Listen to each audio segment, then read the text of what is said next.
Hey friends, Randy Flickinger here again. Got another story I want to share, really need to share. I heard a saying one time, and I wish I could remember who said it. It was a tremendous saying. It stuck with me ever since I heard it. And that was, if God is so small that we can understand everything he does, then he is not big enough to have faith and trust in. Did you hear that? If God is so small that we can understand everything he does, then he's not big enough to have faith and trust in. If we can fully understand God, we don't need him. We don't understand.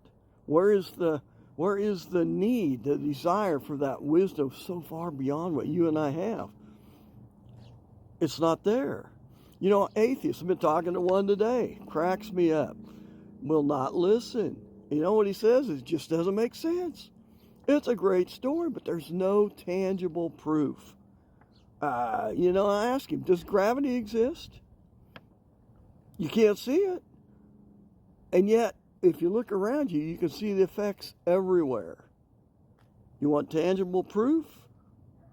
Look around you. Look at what's going on in people's lives, in the world, in the earth, in the country.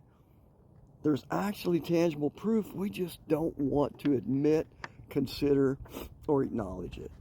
You know, Noah's Ark, they think they found the site where it landed. Pretty sure they got it. Where the Red Sea crossing happened, with chariot wheels and parts from the Egyptian army under the water. They know the time frame. The split rock of Moses, where it provided water. God provided the water. The Shroud of Turin, the finding of DNA in the burial tomb on the blood, where it showed just one set of chromosomes, not a father's, just the mother's. Which, if you think about Jesus, that would match up, right? Had never thought about that. The allergies are getting me. Sorry, guys. There's a little wind out here. As far as making sense, it needs actually to continue to me, okay? What he's really saying is it doesn't make sense to me. And that's the bottom line. That's not what's important here. But that's what we hang on to. If we can't understand it, it can't exist.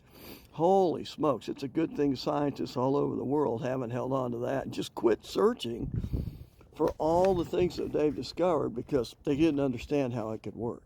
They're finding stuff every day. In Isaiah 40, verse 13, who can fathom the Spirit of the Lord? Think about that. Romans 11:34, who can fathom the mind of the Lord? Or who can claim to be his advisor? And finally, 1 Corinthians 1:18 through 31 is a tremendous passage, one of my favorite in the Bible. Take a minute to find it. 1 Corinthians chapter 1:18 through 31. Just in verse 18 and 19, listen to what he says. The message of the cross is foolishness to those who are perishing, but to us who are being saved, it is the power of God. For it is written, I will destroy the wisdom of the wise, and the learning of the learned I will set aside. Think about what he's saying.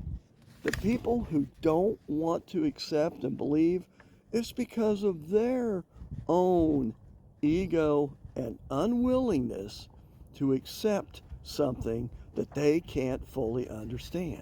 That's what faith is. That's the whole point. And before we start to think that, we can attain a higher plane and become godlike in ourselves, in my old Bible, which had the Apocrypha, in one of the sections, I will never forget because I had a brilliant teacher ask me these questions one day, and I realized how humbling it was to recognize I can't answer a whole bunch of stuff that's out there. And the question was simply in this part of our Bible, it's been taken out right now. It's out because it was had some stuff that was hard for people to understand, and the Roman Catholic Church was worried that was going to trip people up. So they pulled it. But the question was, how much does fire weigh? Did you hear that? Not what does it do, not where does it come from, what does it weigh? Because there would be a weight. even though you and I can't comprehend it and figure it. And the other question was, where does wind come from? Not the direction. Where does it originate? We can turn around and say, oh, the wind's out of the east today. It's out of the south. But where did it come from? It started somewhere and became wind. Where?